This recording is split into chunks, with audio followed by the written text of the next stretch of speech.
Ok, donc c'est toujours la violence, soit l'assassinat politique, soit le putsch.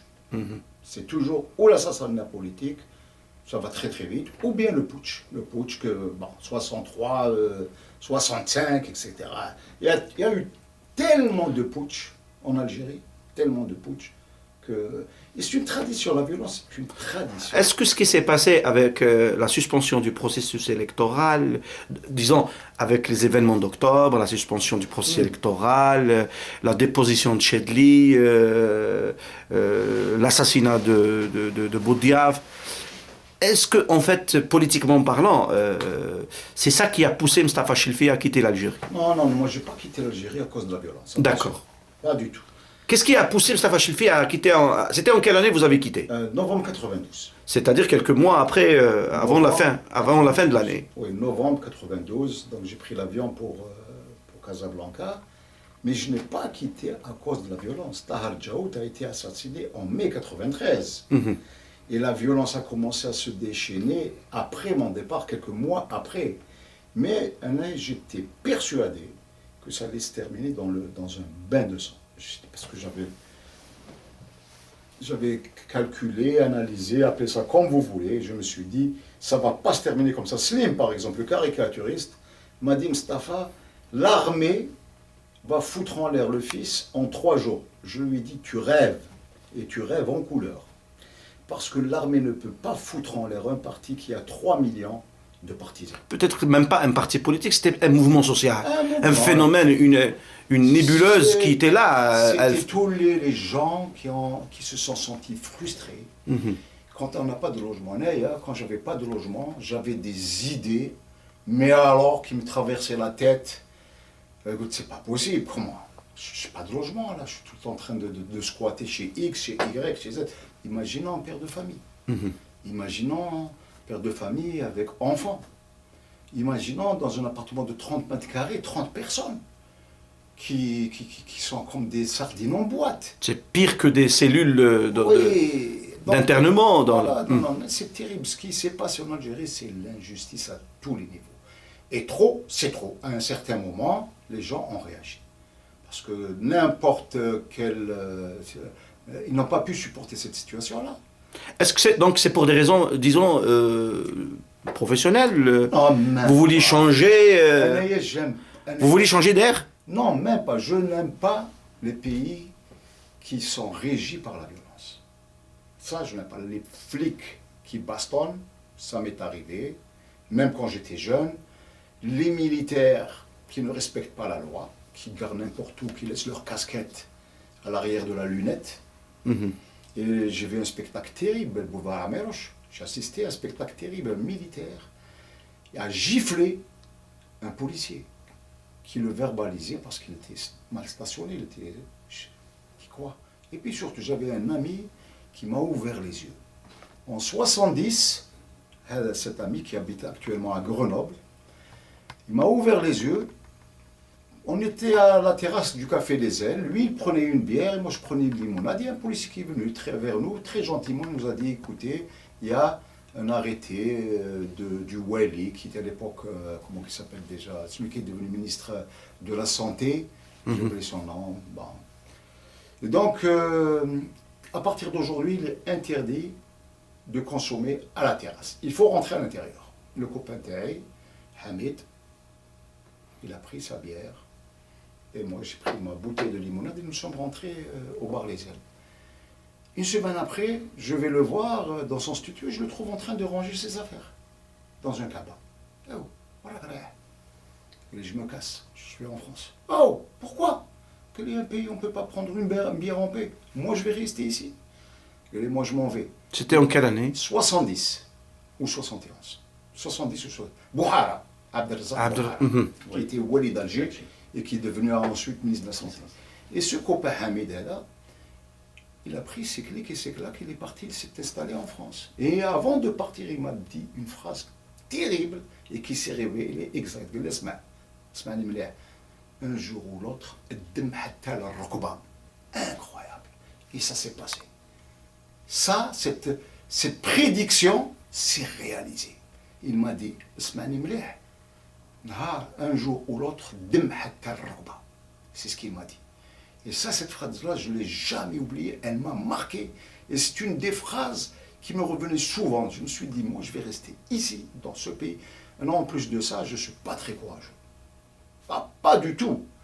Je n'ai pas peur. C'est-à-dire pas très courageux. Ça veut dire que je ne suis pas du genre à dire, ouais, ben, qu'est-ce qu'il y a, ils n'ont qu'à faire ce qu'ils veulent, moi je reste ici. Quand j'ai appris qu'il était mort, j'étais à Casablanca, quand j'ai appris qu'il était mort, j'étais au volant de la voiture. Quand il était assassiné. Quand il a été assassiné, j'étais au volant de la voiture et puis j'ai fait bombarder avec. Et ce qui m'a un peu désolé, c'est qu'une fois, je suis rentré dans le local de Rupture, le journal qu'il avait créé avec Abdelkarim. Oui. La porte était entrouverte, elle n'était pas fermée, la porte en fer, hein. Elle n'était pas fermée, elle était entrouverte, j'ai poussé la porte et j'ai trouvé Tahar qui tournait le dos à la porte. Il tournait le dos à la porte, il était en train de rédiger un article. Là, je l'ai dit, Tahar, ça va pas la tête. Tu fermes même pas la porte. La porte, une porte en fer. Vous avez installé une porte à fer. Pour la fermer. Il faut la fermer. Voilà, entrouverte. Moi, j'ai poussé la porte, puis je suis rentré. Et puis ça, c'était épouvantable. Et dans le journal où j'étais, il y a eu quand même 3 journalistes et un photographe. Chileli Arabdio, avec lequel j'ai fait beaucoup de reportages, qui a reçu une balle dans la nuque, c'était un photographe. Mohamed Dorban, le caricaturiste, il a explosé une bombe. Et puis Ben Menni, qui était un ancien journaliste et puis qui s'est reconverti dans l'administration. Il n'était même plus journaliste, il travaillait, il était journaliste et puis il a décidé, il a demandé à ce qu'il intègre l'administration et ça lui a été accordé. Il a été tiré de sa maison alors qu'il mangeait avec sa femme et ses enfants et fusillé à l'extérieur de sa maison. Je veux dire, dans un pays qui n'a pas trouvé les moyens de régler les différends d'une manière pacifique et intelligente, qu'est-ce qu'on peut faire là-bas? Un Aouslim, quand on marchait, on s'épaulait. Lui, il regardait à droite, à gauche, et moi, je regardais à droite. C'était épouvantable. On avait peur de se baisser pour acheter 1 kilo d'orange parce qu'on pensait qu'on allait avoir une balle dans la tête. Je suis devenu comme ça. Et le jour où vraiment j'ai décidé que trop c'est trop, c'était lorsque Ismail Ifsah a été assassiné. Oui. Le journaliste de la télé. À Bab Zouar. J'habitais Bab Zouar. J'habitais Bab Zouar et lui il habitait la cité du 8 mai, juste en face de l'autre côté de la rue, là, de la route, pardon. Et puis là, je me suis dit, non, à Bab Zouar. Et puis je n'oublie pas que les vendredis, on venait taper à la porte. Salette, tous les vendredis. J'étais comme ça. Évidemment, je n'ouvrais pas la porte. Je restais là-bas. Mais c'était une vie épouvantable. Mais, d'accord, mais c'est Mustapha, et on revient toujours à cette époque-là. Ça, je pense que d'aucuns vous diront que c'était une conséquence naturelle. Vous-même, vous l'avez dit tout à l'heure, que ce qui s'est passé, ne vous avez pas étonné en 1992. Parce que c'était un continuum, cette fois-ci, malheureusement, dans la violence qui avait conduit le pays au déferlement de cette grande violence. Est-ce que c'est Mustapha, juste pour... d'aucuns vous diront aussi que parallèlement à cette société en vrac qui s'est constituée de laissés pour compte, d'injustice sociale, de marginalité, d'agression, de fermeture de l'espace public, de non-participation à la décision politique, d'exclusion, etc. Parallèlement à cela, quel a été le rôle des éclaireurs, en fait, les éclaireurs de la société elle-même? Les journalistes, les avocats, les médecins, les intellectuels, les hommes éclairés, qui pouvaient au moins faire face au pouvoir. Quel a été ce rôle, Yanni? Aucun. Négatif, nul. On se moquait de la société civile, je me rappelle très bien, quand on se moquait de la société civile, on disait la société civile est celle qui se réunit à l'Alhambra. Pour manger à midi. Donc l'Alhambra, combien de tables? Oui, exactement. Donc on se moquait d'elle. C'est-à-dire pour vous, c'était du n'importe quoi. Non, ils écrivaient, il y avait des gens courageux. Mais l'effet, le résultat était nul. Il y avait des gens qui dénonçaient bien avant. Algérie Actualité a été créée à la fin des années 60, je pense, hein, si je me souviens bien. Et il y avait des gens qui, toutes les semaines, prenaient leur plume pour dénoncer. Mais, quel effet? Il y avait Révolution africaine, il y avait Ouais, d'autres renom, etc. il y avait, Exactement. il y avait le Pax qui poussait, mais le Pax aussi, de temps en temps, il s'alliait avec le pouvoir, on ne comprenait rien. Là, il était avec la grève, et puis après, il donnait des instructions pour reprendre. J'ai quitté Alger quand j'ai vu les gars de la sécurité militaire dans les amphithéâtres avec leur registre, et puis les étudiants qui se pointaient et qui s'enregistraient, parce qu'il y avait un tout petit entrefileté qui était sorti dans El Moudjed, qui avertissait les journalistes, les étudiants, si vous ne regagnez pas vos amphithéâtres demain, vous êtes rayés des rôles de l'université. Et donc tout le monde s'est précipité. Personnellement, je n'ai jamais été très chaud, ni pour l'université, ni pour les études, ni rien. Donc, à la reprise, j'ai pris mon cabas, je me suis... Donc, ces élites-là, entre guillemets, qui se moquaient de la société civile, qui étaient comme quelque part coupées de la réalité de leur société, mais également, il y a un reproche maintenant fondamental qu'on fait à cette élite des années 80 et des années 90, qui non seulement n'a rien fait pour éclairer sa société, jouer le rôle de l'engagement face aux dérives d'un pouvoir, mais en partie, ou peut-être la majorité, on fait également les choix du pouvoir en place, comme dans les années 90 par exemple. Quelques-uns.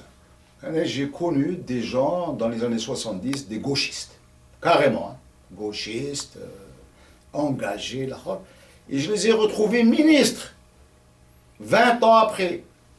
Oh, ambassadeurs, maintenant, nous sommes tous corruptibles. Tous. Il ne faut pas croire que c'est seulement les généraux, ou bien les colonels, ou bien je ne sais pas quoi, non. Tous les Algériens, sans exception, je ne dis pas qu'ils sont corrompus, je dis qu'ils sont corruptibles, dans la situation d'extrême besoin dans laquelle ils sont. Il y a une phrase à Alger qui circule parmi nous à Alger. Oui. On dit que en fait, la seule chose qui a été très, très bien démocratisée en Algérie, c'est la corruption. Voilà. C'est-à-dire que le pouvoir vit en fait de la violence et de la généralisation de la corruption. Ça, la corruption, c'est un mode opératoire du gouvernement qui a compris la faiblesse des Algériens. Tous les Algériens ont un prix. À partir d'un certain prix, rare, je dis bien rare, parce qu'il existe une extrême minorité. Extrême minorité. Qui continue à lutter jusqu'à maintenant. Mais l'immense majorité, c'est-à-dire ce poids qui, lorsqu'on le met dans la balance, fait pencher le fléau, est corruptible. Et c'est normal, parce qu'aucun besoin n'est satisfait en Algérie. Ni le logement, ni le transport, ni le salaire, ni l'éducation. C'est la faillite généralisée. Tous les secteurs, sans exception, sont naufragés. Aucun produit n'est fabriqué en Algérie, même le plus simple. Une allumette, une lame à raser, la technicité de base, la technologie de base. D'autres pays qui ont commencé bien plus tard que nous, l'Espagne, la Turquie, la Corée. Non, juste pour corroborer ce que vous dites, pour appuyer ce que vous dites. On l'a dit, moi-même je l'ai dit en disant dans les années 90, en 95, à voir que le drapeau national était fabriqué en Chine à un moment dans les années 90, on l'importait de Chine. Et les timbres. C'était fabriqué en Suisse. Les timbres, parce qu'ils ne collaient pas. On collait un timbre, il se décollait. Bon, mais ça, c'est terrible. Je veux dire, quand on analyse ça, quand on arrive à cette situation, on se dit, secteur de la santé, naufragé. J'ai passé 10 jours à l'hôpital, les 10 jours les plus horribles de ma vie.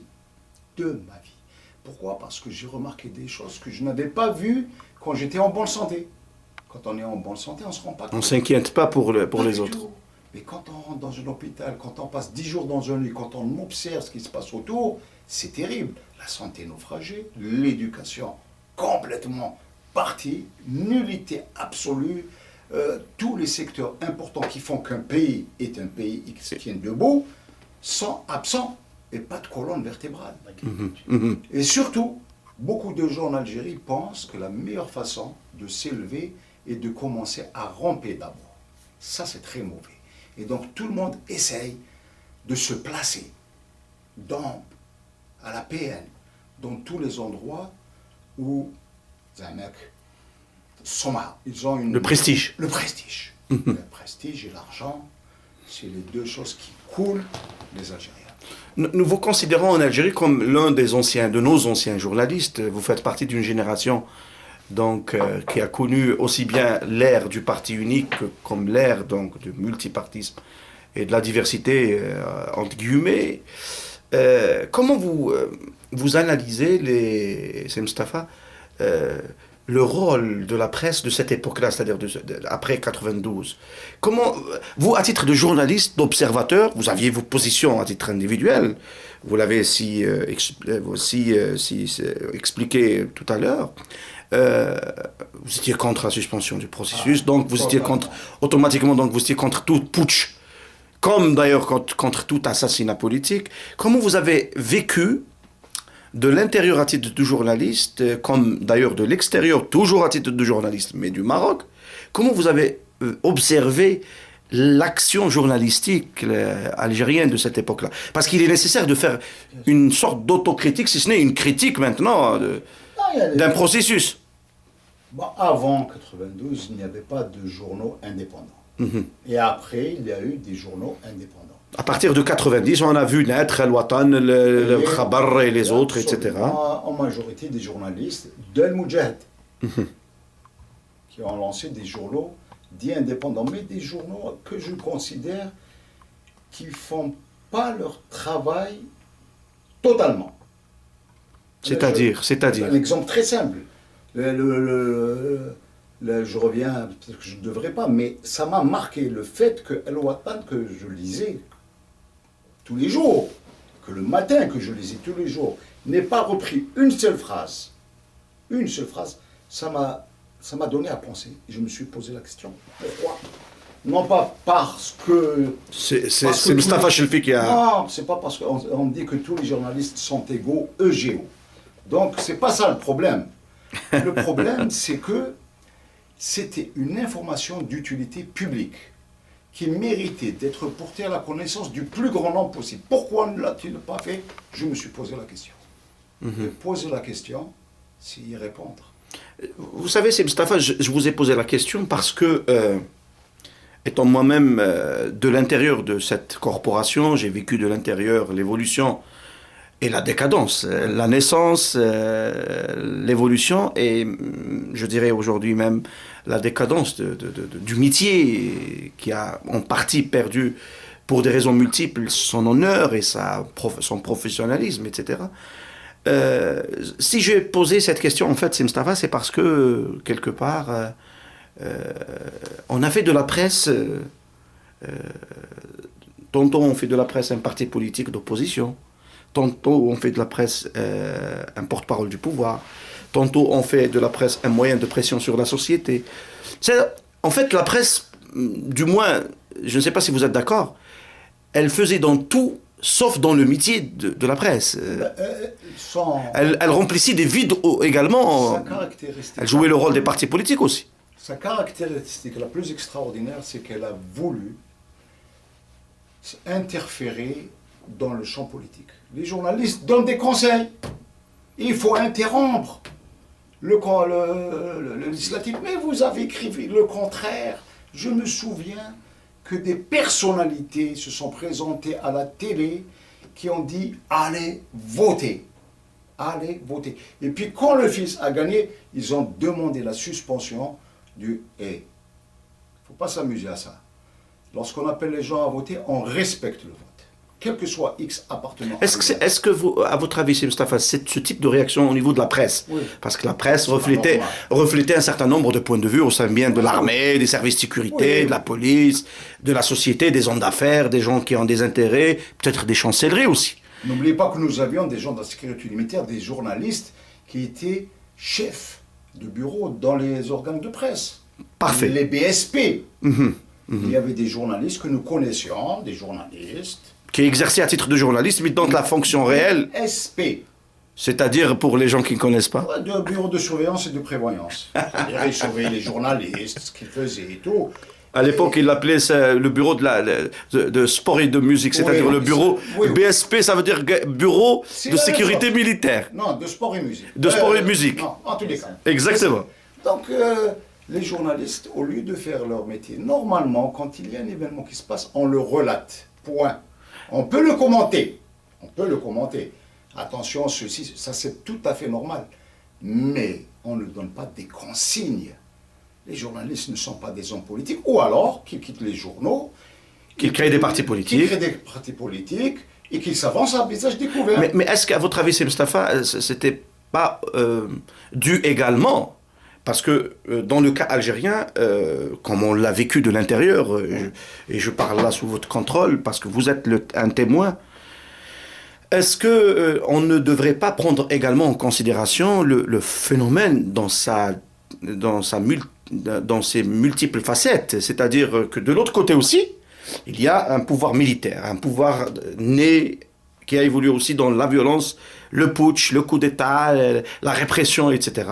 Et de l'autre côté, les Algériens, et la presse parmi les Algériens, n'est-ce pas, étaient également confrontés à une autre réalité sociologique qui s'appelle l'islamisme du fils particulièrement, et une frange extrémiste du fils, qui est également appelé à la même chose que le pouvoir sous une autre appellation.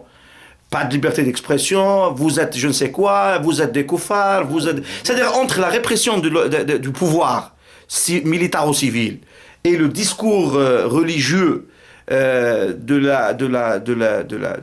l'hérésie, de l'apostasie, etc., d'un phénomène sociologique qui s'appelle l'islamisme du fils, est-ce que vous ne pensez pas que les gens étaient perdus?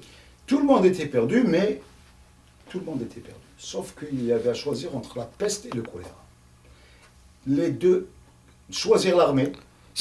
En fait, ça c'est la thèse du FLN, c'est Mustapha. Ouais. Choisir entre la peste et le choléra, c'est la thèse de l'époque du FLN. Attention, si moi je suis la peste, attention, le choléra arrive. Non. Moi je suis mieux que le fils. Non. Pas mieux que le fils. D'ailleurs, en 84, le code de la famille, c'est pas le fils qui l'a voté. C'est bien le FLN. 84. C'est bien l'APN qui a voté le code de la famille. Donc on ne peut pas mettre ça sur le compte du fils. Donc, kiff. En fait, ils sont des deux côtés de la barrière. Mais ils roulent dans la même direction. Dans la même logique. Dans la même direction, la même logique, tout. Et d'ailleurs, ce sont des gens qui étaient au maquis ensemble. Abessi Medeni a bien déposé une bombe à la RTA de la rue Hoche, là. Donc il était engagé dans le FLN. Et puis après, il a quitté le FLN, il est devenu islamiste, et puis après, bien après, il a créé le fils. Donc c'est kiff bourricot, il n'y a aucune distinction à faire.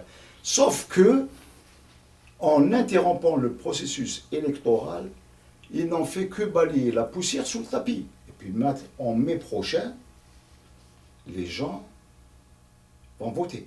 Ils vont voter pour qui? Est-ce qu'ils vont voter pour les islamistes ou est-ce qu'ils vont voter pour les soi-disant démocrates? Je ne sais pas. Mais on observe que les autres En fait, peut-être que le vote sera pour le statu quo. Peut-être. Mais en tous les cas, l'Algérie... Car le pouvoir a fait le choix du statu quo contre toute possibilité de changement en dehors de sa volonté à lui. Mais le pouvoir, un jour ou l'autre, c'est une maison vermoulue, bouffée par les termites. Nous sommes arrivés à une extrémité extraordinaire qui est le 50e anniversaire. Et ce 50e anniversaire, les gens vont commencer à s'interroger. Parce que c'est une date charnière, c'est un chiffre rond. Est-ce qu'une révolution n'appellerait-elle pas une autre révolution? Voilà, par exemple, parce que ce qui s'est passé en Tunisie, au Maroc, en Libye, en Égypte, je veux dire, nous, est-ce qu'on est mieux que tous ces gens-là? Est-ce que les gens, un jour, vont dire ras-le-bol de ces gens-là, ras-le-bol. Et ras-le-bol du fils, on n'en veut pas. Et ras-le-bol du FLN, on n'en veut pas. Et ras-le-bol de l'armée. Donc c'est pour ça que si le pouvoir n'est pas assez intelligent pour organiser sa révolution, il risque d'avoir des problèmes du genre 5 octobre 1988. Rappelez-vous ce qu'il a écrit dans Lampedusa, dans le Guépard. Lorsque Tancred, le neveu, se penche à l'oreille du prince Salinas et lui dit: il vaut mieux changer, tout changer, afin que rien ne change. Ça se passait en Italie, c'était au moment où l'aristocratie était bousculée, où elle commençait à perdre ses privilèges. Cette phrase est très importante. Tout changer pour que rien ne change. C'est une alternative qui leur reste. S'ils ne prennent pas en considération le profond désir de changement des Algériens, ils risquent de provoquer un tremblement de terre qui va les mettre à terre. Et moi j'ai peur qu'il mettrait également à terre même le pays, parce que Mais le pays oui, est fragile. Le pays est fragile, il est ultra fragile. Rien ne fonctionne.